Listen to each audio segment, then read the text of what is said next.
Ang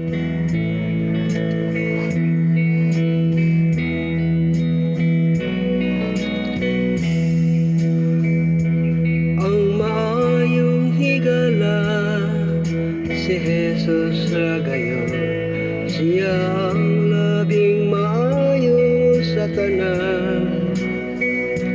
Kay hugasan man niya ang kahugawan ko, kanunay siya akong kinahanglan.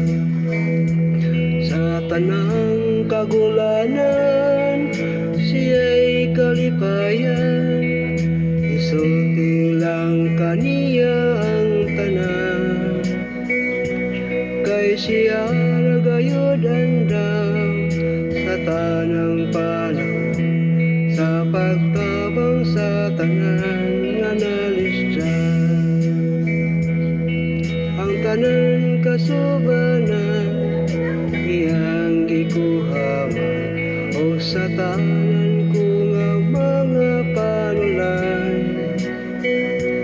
Siya ang kaligunan o akong dalangpan, dili ako gayon niya biyaan. Sa tanan kagulanan, siya'y kalipayan. Isulti lang kaniya ang tanan.